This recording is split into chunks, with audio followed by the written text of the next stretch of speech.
നമസ്കാരം. കണ്ണൂരും കോന്നിയിലും തട്ടി കോൺഗ്രസിന്റെ പട്ടിക അവതാളത്തിലോ എന്നാണ് ഇന്ന് വോട്ട് കെട്ടാനും ചർച്ച ചെയ്യുന്നത്. ഈ രണ്ട് മണ്ഡലങ്ങളിൽ മറ്റ് സ്ഥാനാർത്ഥികളെ കോൺഗ്രസിന് കണ്ടെത്താൻ കഴിയാത്ത സാഹചര്യമുണ്ടോ എന്നും വിശകലനം ചെയ്യുകയാണ് ആൽവിൻ. ഒരു വലിയ പ്രതിസന്ധിയിലേക്ക് എത്തിയിരിക്കുകയാണ് രണ്ടാം ഘട്ട പട്ടിക. അതിൽ ഏറ്റവും പ്രധാനപ്പെട്ട പ്രതിസന്ധിയെ വെല്ലുവിളിയായി നിൽക്കുന്നത് ഈ രണ്ട് മണ്ഡലങ്ങളാണ്, കണ്ണൂരും ഒപ്പം കോന്നിയും. കണ്ണൂരിനടുത്ത് പരിശോധിക്കുകയാണെങ്കിൽ കണ്ണൂരിൽ സുധാകരൻ അനിവാര്യനായ ഒരു സ്ഥാനാർത്ഥിയാണോ? കണ്ണൂരിനെ സംബന്ധിച്ചിടത്തോളം കണ്ണൂരിൻ്റെ വികാരമാണ് സുധാകരൻ, അതിന് തർക്കമൊന്നുമില്ല. അത് എല്ലാ കാലത്തും നമുക്ക് കണ്ണൂരിൻ്റെ ഒരു മുഴുവൻ തെരഞ്ഞെടുപ്പ് രാഷ്ട്രീയവും അല്ലാത്ത കളത്തിലും ഒക്കെ നോക്കിയാൽ കണ്ണൂരിൽ സുധാകരൻ അനിവാര്യനാണ്. പക്ഷേ ഇന്നത്തെ ഈ ഒരു ഘട്ടത്തിലെ തെരഞ്ഞെടുപ്പിൽ കണ്ണൂരിൽ MP ആയിരിക്കുന്ന ഒരു സുധാകരൻ ഇപ്പോൾ ഇവിടെ അത്യാവശ്യമാണോ കണ്ണൂർ മണ്ഡലത്തിൽ വന്ന് മത്സരിക്കേണ്ടത് എന്നുള്ളൊരു വലിയ ചോദ്യമുണ്ട്. കണ്ണൂരിന് സുധാകരൻ ഇത്രത്തോളം ഉള്ളം കയ്യിലുള്ളിടത്ത് ഒരു നേതാവിനെ ഏതെങ്കിലും കണ്ണൂരിൽ സുധാകരൻ പറയുന്ന ഒരാളെ അവിടെ മത്സരിപ്പിച്ചാൽ അവിടെ കണ്ണൂർ പിടിക്കാൻ എന്താണ് ബുദ്ധിമുട്ട്? ഇത്രയും വേരോട്ടമുള്ള ഒരു നേതാവിന് ഒരാളെ അവിടെ മത്സരിപ്പിക്കാൻ തയ്യാറായാൽ അയാൾ പറയുന്ന ഒരു സ്ഥാനാർത്ഥി അവിടെ കൊണ്ടുവരുന്നു. ആ സ്ഥാനാർത്ഥിയെ മത്സരിപ്പിച്ച് ജയിപ്പിച്ചെടുക്കാൻ എന്താണ് കുഴപ്പം? അവിടെയാണ് പ്രശ്നം. അവിടെ അധികാരം എന്നുള്ളൊരു വിഷയം അതാണ് നിലനിൽക്കുന്നത്. അതാണ് ഇപ്പോഴത്തെ പ്രധാന പ്രശ്നത്തിന് കാരണം എന്ന് തന്നെ കോൺഗ്രസ് സമാനതകളില്ലാത്ത പ്രതിസന്ധിയിൽ കടന്നു പോകുന്നുണ്ട്. പക്ഷേ ഞാനിപ്പോഴും പറയുന്നത് സുധാകരൻ അവിടെ മത്സരിക്കേണ്ട ഒരു സാഹചര്യം ഇപ്പോഴില്ല. അദ്ദേഹം ഈ പറഞ്ഞ ഘട്ടങ്ങളിലൂടെയൊക്കെ കടന്നു വന്ന ആളാണ്, മന്ത്രിയായിരുന്ന ആളാണ്, MP ആയ ആളാണ്, KPCC പ്രസിഡൻ്റായിരുന്ന ആളാണ്, എല്ലാ ഘട്ടത്തിലൂടെ കടന്നു വന്നതാണ്. പക്ഷേ സുധാകരൻ അവിടെ ഈ ഘട്ടത്തിൽ മത്സരിക്കേണ്ട ഒരു സാഹചര്യമില്ല. പക്ഷേ സുധാകരൻ പറയുന്ന ഒരാൾ അവിടെ മത്സരിപ്പിച്ചാൽ സുധാകരനോട് സുഗമമായി ജയിപ്പിച്ചെടുക്കാൻ, നല്ല ഭൂരിപക്ഷത്തിൽ ജയിപ്പിച്ചെടുക്കാൻ കഴിയുമെന്നുള്ളതാണ് എൻ്റെ ഒരു അഭിപ്രായം. ആസിഫിന് എന്ത് തോന്നുന്നു? സുധാകരൻ അവിടെ അനിവാര്യനാണ് എന്നുള്ള ഒരു അഭിപ്രായം എനിക്കില്ല. കാരണം അങ്ങനെ അനിവാര്യനായി ഒരാൾ സുധാകരനെ അങ്ങനെ അനിവാര്യനാക്കി അവിടെ നിൽക്കുന്നതിന് ഒരു പ്രശ്നമുണ്ടായെന്നാണ് മനസ്സിലാക്കുന്നത്. പക്ഷേ സുധാകരൻ ഇടഞ്ഞു നിന്നാൽ അവിടെ കോൺഗ്രസ് സ്ഥാനാർത്ഥി വിജയിക്കുക സാധ്യമല്ല എന്നുള്ള കാര്യം ഉറപ്പാണ്. കാരണം സുധാകരനെ അനുനയിപ്പിച്ചുകൊണ്ട് മാത്രമേ കണ്ണൂർ സീറ്റ് കോൺഗ്രസിന് വിജയിക്കാൻ കഴിയുന്ന സാഹചര്യമുള്ളൂ എന്നാണ് ഞാൻ മനസ്സിലാക്കുന്നത്. കാരണം സുധാകരൻ ഇടഞ്ഞു നിന്നാൽ അവിടെ ഏത് സ്ഥാനാർത്ഥി വന്ന് വിജയിച്ചാലും അവിടെ ഉറപ്പായിട്ടും പ്രവർത്തകർ കാലുവാരി. ഇന്ന് തന്നെ നമ്മൾ കണ്ടാണ് കണ്ണൂർ DCCയിൽ അടിയായിരുന്നു, സുധാകരന് വേണ്ടി ഗ്രൂപ്പ് തിരിഞ്ഞ് അടിയാകുന്ന അടക്കം സാഹചര്യങ്ങളിലേക്ക് എത്തി. അപ്പോൾ കണ്ണൂർ രാഷ്ട്രീയത്തിൽ സ്വാഭാവികമായും CPMനെ നേർക്കുനേർ അടിച്ചു നിൽക്കുക എന്നുള്ളൊരു രാഷ്ട്രീയം കേരളത്തിൽ രൂപപ്പെടുത്തിയെടുക്കുന്നതിൽ സുധാകരൻ്റെ ഉള്ള പങ്ക് വളരെ വലുതാണ്. കാരണം ദേശീയ തലത്തിൽ RSSുമായി ഡയറക്റ്റ് ഫൈറ്റ് ചെയ്യുന്ന, അല്ലെങ്കിൽ BJPയുമായി ഡയറക്റ്റ് ഫൈറ്റ് ചെയ്യുന്ന കോൺഗ്രസ് എന്ന് പറയുന്ന പ്രസ്ഥാനം അത് കേരളത്തിൽ വരുമ്പോൾ അതിൻ്റെ രാഷ്ട്രീയ സാഹചര്യത്തെ പൂർണ്ണമായും മനസ്സിലാക്കി അത് CPMനെതിരെയാണ് ഇവിടെ ഡയറക്റ്റ് ഫൈറ്റ് ചെയ്യേണ്ടത് എന്നുള്ള ഒരു രാഷ്ട്രീയം ഉണ്ടാക്കിയെടുക്കുകയും അതിനുവേണ്ടി വലിയ രീതിയിൽ കണ്ണൂർ രാഷ്ട്രീയം രൂപപ്പെടുത്തുന്നതിൽ സുധാകരൻ വഹിച്ച പങ്ക് വലുതാണ്. അതുകൊണ്ട് സുധാകരൻ എതിർത്തുകൊണ്ടൊരു സ്ഥാനാർത്ഥി നിർത്തിയാൽ അവിടെ പരാജയപ്പെടാനുള്ള ഒരു സാധ്യത ഉണ്ടെന്നാണ് ഞാൻ മനസ്സിലാക്കുന്നത്. എനിക്കൊന്ന് ഷിജോയ്ക്കതിനകത്ത് വ്യത്യസ്ത അഭിപ്രായം ഉണ്ടെന്ന് എനിക്ക് തോന്നുന്നത് കണ്ണൂർ ഇത്തവണ സുധാകരന് നൽകാം വേണമെങ്കിൽ കോൺഗ്രസിന് എന്നുള്ളതാണ്. ഒന്ന്, KPCC അധ്യക്ഷ സ്ഥാനത്ത് നിന്ന് അദ്ദേഹം മാറുമ്പോൾ നിയമസഭാ സീറ്റ് അദ്ദേഹത്തിന് വാഗ്ദാനം ചെയ്യപ്പെട്ടിരുന്നുവെന്ന് പറഞ്ഞു കേൾക്കുന്നുണ്ട്. അത്തരത്തിലൊരു പോയിന്റ് അവിടെ നിൽക്കുന്നു. രണ്ട്, ആസിഫ് പറഞ്ഞ പോയിന്റുമായി ബന്ധപ്പെടുത്തിയാണ്.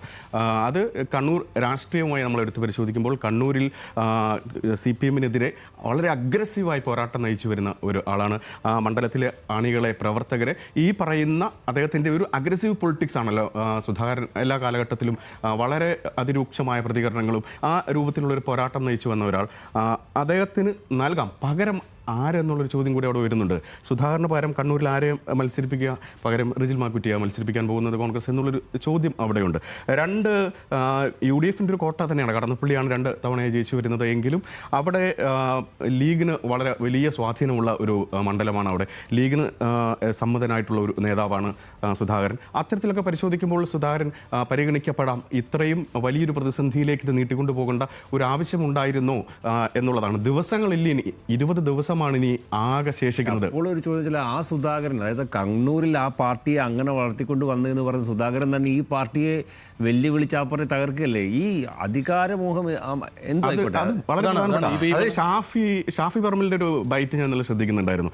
ഇത്തവണ ഞങ്ങൾ അധികാരത്തിലേക്ക് എത്താൻ പോകുന്നു, അത്തരത്തിലൊരു പ്രതീതി ഉള്ളതുകൊണ്ട് മത്സരിക്കാൻ കുറച്ച് കൂടുതൽ ആളുകൾ ഇത്തവണയുണ്ട്, അപ്പം അതൊക്കെ ഒന്ന് പരിഹരിക്കപ്പെടേണ്ടതുണ്ട് എന്നുള്ള നിലയ്ക്ക് ഷാഫി സംസാരിക്കുന്നത് കേട്ടിരുന്നു. അപ്പം അതാണ്, അധികാരത്തിലെത്താൻ പോകുന്നു, മന്ത്രിയാകാം, അത്തരത്തിലുള്ള ഒരു മോഹ ആയിരിക്കാം. 3 തവണ അവിടുന്ന് തന്നെ 3 തവണ കണ്ണൂർ മണ്ഡലത്തിൽ നിന്ന് അതിനുശേഷം MP ആവുന്നു.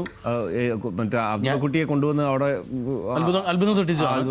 അല്ല, ഇതൊക്കെ ആയ സുധാകരനാണ്. അബ്ദുള്ളക്കുട്ടിയെ മറ്റൊരു പാളയത്തിൽ CPM പാളയത്തിൽ നിന്ന് അവിടെ പക്ഷെ പകരം ആര് എന്നുള്ളതാണ് കരുത്തനായ ഒരു സ്ഥാനാർത്ഥി ആരെ കൊണ്ടുവരും കോൺഗ്രസ്? അതൊരു പ്രധാനപ്പെട്ട ചോദ്യമല്ല. കാരണം അതിലിപ്പോ പേര് പറഞ്ഞു കേൾക്കുന്ന 3 പേരുടെ പേരുകൾ നോക്കിയോ? റിജിൽ മാക്കുറ്റി, ടി എ മോഹനൻ, അല്ലെങ്കിൽ അമൃത രാമകൃഷ്ണൻ. 3 പേരുടെയും നോക്കട്ടെ. 3 പേരിൽ ആരാണെങ്കിലും സുധാകരൻ പറഞ്ഞ അവിടെ ഒരാളെ ഇറക്കുമ്പോൾ സുധാകരന് സ്വാഭാവികമായിട്ട് അവിടെ ജയിപ്പിച്ചെടുക്കാൻ കെൽപ്പുണ്ട്. അതിലൊരു തർക്കമില്ല. അവിടെ സ്ഥാനാർത്ഥിയാക്കുക, ജയിപ്പിച്ചെടുക്കുക എന്നത് മാത്രമായിരിക്കണം സുധാകരൻ്റെ ലക്ഷ്യമായിട്ടുണ്ടാകേണ്ടത്. പക്ഷേ അതല്ല ഇപ്പോൾ സംഭവിച്ചിരിക്കുന്നത്. അതാണ് ഇപ്പോൾ ഈ ഇത്രയും വലിയ പൊട്ടി. പക്ഷേ ആ സുധാകരൻ്റെ കരുത്ത് പാർട്ടി മനസ്സിലാക്കിയിട്ടുണ്ട്. എനിക്ക് തോന്നുന്നു കണ്ണൂർ സീറ്റിൽ സുധാകരന് സീറ്റ് കൊടുക്കാതെ അവിടെ ഒരാളെ മത്സരിച്ച് കണ്ണൂർ സീറ്റ് നഷ്ടപ്പെടുന്നു അല്ലെങ്കിൽ പിടിച്ചെടുക്കാത്തത് മാത്രമല്ല കോൺഗ്രസ് മനസ്സിലാക്കുന്ന പ്രശ്നം ഞാൻ മനസ്സിലാക്കുന്നത്. അതുകൊണ്ട് തന്നെയാണ് സുധാകരന് സീറ്റ് കൊടുത്താണ്. അതെ സുധാകരന് സീറ്റ് കൊടുത്താണെങ്കിലും അങ്ങ് വഴങ്ങിക്കൊടുക്കാമെന്ന് കോൺഗ്രസ് സ്വീകരിക്കുന്നതിൻ്റെ പ്രധാനപ്പെട്ട ഒരു കാരണം അതാകാനുള്ള സാധ്യതയുണ്ട്. അല്ല, അവിടെ അതാണ് ഞാൻ പറഞ്ഞത്. സുധാകരൻ എന്നയാൾ പൂർണ്ണമായും ഈ തെരഞ്ഞെടുപ്പിൻ്റെ കടിഞ്ഞാണ് ഏറ്റെടുത്ത് കണ്ണൂരിൽ നിന്നാൽ എവിടെയാണ് കിട്ടാത്തത്? കോൺഗ്രസിന് നഷ്ടപ്പെടേണ്ട മണ്ഡലം ഏതാണ്? ഒന്നും നോട്ടില്ല. കോൺഗ്രസിന് കിട്ടാവുന്ന മണ്ഡലങ്ങളെല്ലാം സുധാകരൻ അവിടെ ഇതിൻ്റെ നേർവിപരീതമായി, ഇപ്പോൾ സുധാകരൻ സ്വീകരിക്കുന്ന സമീപനത്തിന് നേർവിപരീതമായി സുധാകരൻ അവിടെ വന്നിറങ്ങി ഇതൊരു വലിയ ഓളമാക്കി ആ സ്ഥാനാർത്ഥി പട്ടികയൊക്കെ വരുമ്പോൾ ഗംഭീരമാക്കി അദ്ദേഹത്തിൻ്റെ പ്രസൻസ് അവിടെ ഉണ്ടെങ്കിൽ ഏത് മണ്ഡലമാണ് കോൺഗ്രസ് നഷ്ടപ്പെടുന്നത്? അത് നഷ്ടപ്പെടില്ല. എനിക്ക് ആൽവിന്റെ പോയിന്റ് മത്സരിച്ചാലും ഇല്ലെങ്കിലും സുധാകരൻ അനിവാര്യനാണെന്ന് തന്നെ കണ്ണൂരിൽ അതിലൊരു തർക്കവുമില്ല. കെ സുധാകരന് കണ്ണൂർ രാഷ്ട്രീയത്തിലും കേരള രാഷ്ട്രീയത്തിലും കോൺഗ്രസ് പൊളിറ്റിക്സിലും അധികം അനിവാര്യനായ ഒരു മനുഷ്യൻ തന്നെയാണ്. ഒരു തർക്കമില്ല.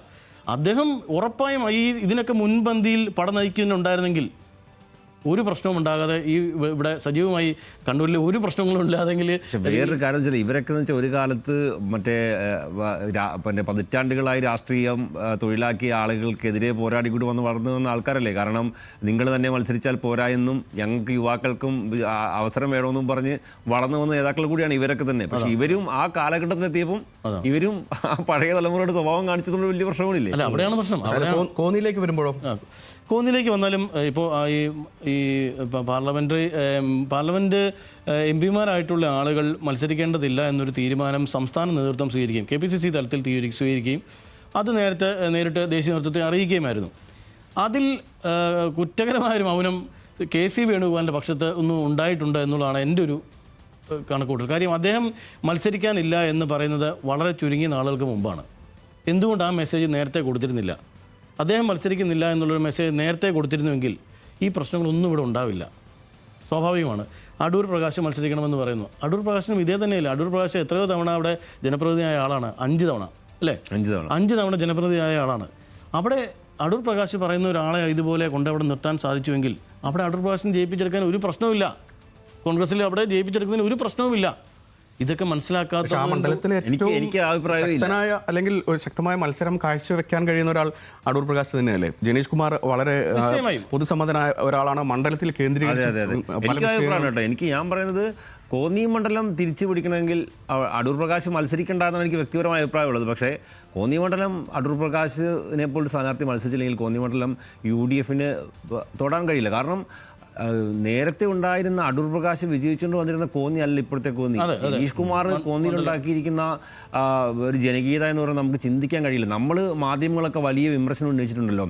ഫോറസ്റ്റ് ഓഫീസിൽ പോയി ഫോറസ്റ്റ് ഉദ്യോഗസ്ഥരെ ചീത്ത വിളിക്കുന്നു, മറ്റേ ഉദ്യോഗസ്ഥരില്ലാത്ത താലൂക്ക് ഓഫീസിൽ പോയി ജനീഷ് കുമാർ ചീത്ത വിളിക്കുന്നു. നമ്മൾ മാധ്യമങ്ങൾ വലിയ രീതിയിൽ വിമർശനാത്മകമായി ചർച്ച ചെയ്തിട്ടുണ്ട്. പക്ഷേ ആ പ്രാദേശിക തലത്തിലുണ്ടല്ലോ അത് വൈകാരികമായ വിഷയമാണ്. അതായത് ഫോറസ്റ്റ് ഓഫീസിൽ പോയി അവിടെ ഫോറസ്റ്റ് ഓഫീസർമാരെ തെറി വിളിക്കാന്ന് പറഞ്ഞാണല്ലോ അവിടുത്തെ ജനങ്ങൾ ജനീഷ് കുമാറിന്റെ ഒപ്പം നിൽക്കുന്ന വിഷയമാണ്. കാരണം അതുപോലെ ഉപദ്രവിക്കുന്ന ഒരു വിഷയത്തിലടക്കം ജനീഷ് കുമാർ അവിടെ ഉണ്ടാക്കി വെച്ചിരിക്കുന്ന ഓളം നമ്മൾ ഉദ്ദേശിക്കുന്നത് പോലെയല്ല.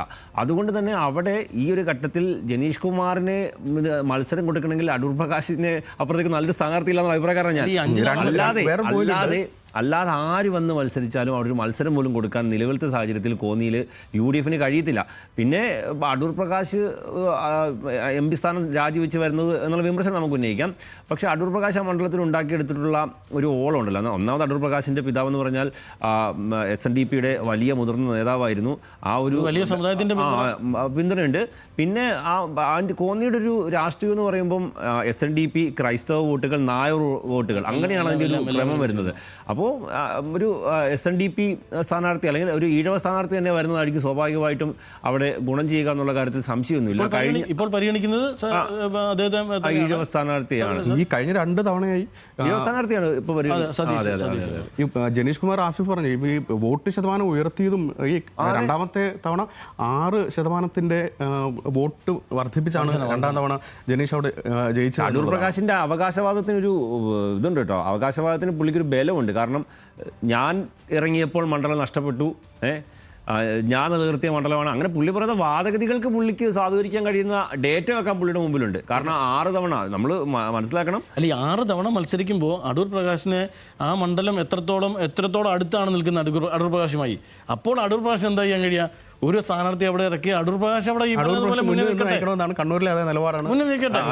ഞാൻ പറഞ്ഞത് പക്ഷേ എന്തിനാണ് MP-മാർ ഇപ്പോൾ മത്സരിക്കാൻ ഇറങ്ങുന്ന ഒരു സാഹചര്യം ഉണ്ടായാൽ സ്വാഭാവികമായും അതൊരു ഈ 2 മണ്ഡലം എന്ന് പറയുന്നത് അതിൽ 2 MP-മാർ ഇറങ്ങുന്ന സാഹചര്യം ഉണ്ടായാൽ നേരത്തെ ആയിരുന്നെങ്കിൽ ഇത് കൂടുതൽ പേരിലേക്ക് പോയേനെ.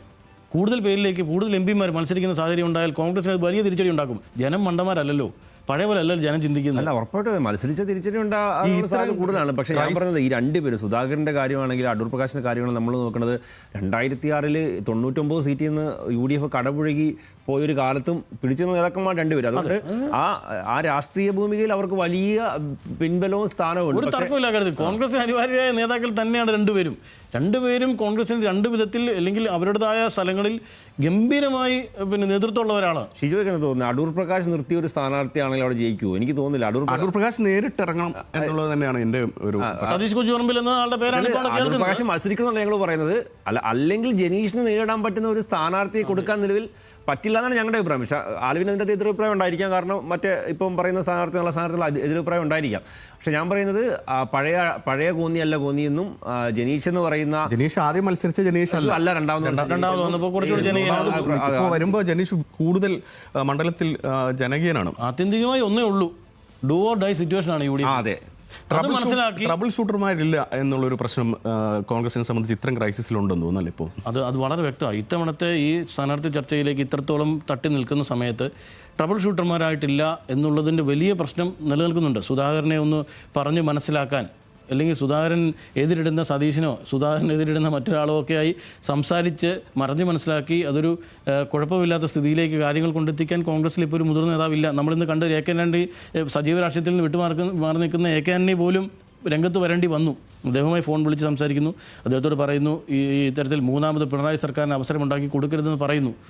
ആ ഘട്ടത്തിൽ AK ആൻ്റണി മാത്രമാണ് പറയുമ്പോഴാണ് ഇതിലെന്തെങ്കിലും അവിടെ ഒരു സ്ട്രാറ്റജി നിൽക്കുന്നത്. അല്ലെങ്കിൽ ഇത് പിന്നെയും വഷളാകത്തേ ഉള്ളൂ. അല്ല, ഇങ്ങനെയൊരു അവസ്ഥയിൽ നിന്നുകൊണ്ട് കോൺഗ്രസിന് ഇപ്പോൾ പ്രഖ്യാപിച്ച് മുന്നോട്ട് പോയാൽ ഒരു ശരിക്കും പറഞ്ഞാൽ കോൺഗ്രസിന് എഡ്ജുണ്ട് എന്ന് കണക്ക് പ്രകാരം വിലയിരുത്തപ്പെട്ട തിരഞ്ഞെടുപ്പിൽ ഇത് തിരിച്ചടിയാകത്തില്ല.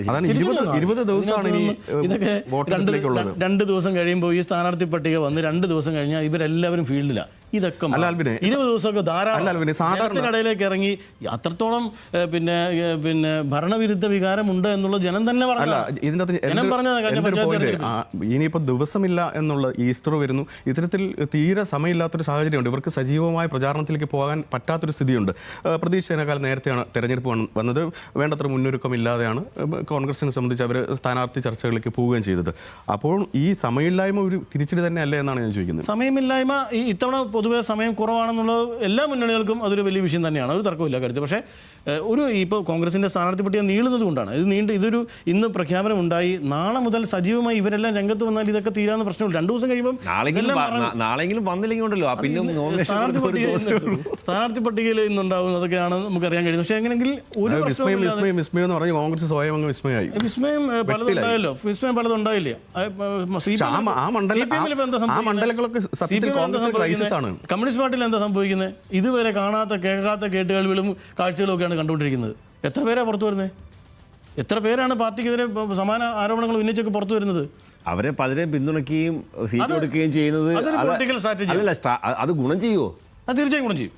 തീർച്ചയായും ഈ മണ്ഡലങ്ങളൊക്കെ ഇപ്പോൾ പയ്യന്നൂർ അടക്കമുള്ള മണ്ഡലങ്ങളിലേക്ക് വരുന്നു, ഇപ്പോൾ ആലപ്പുഴ വരുന്നു, ഒറ്റപ്പാലം വരുന്നു.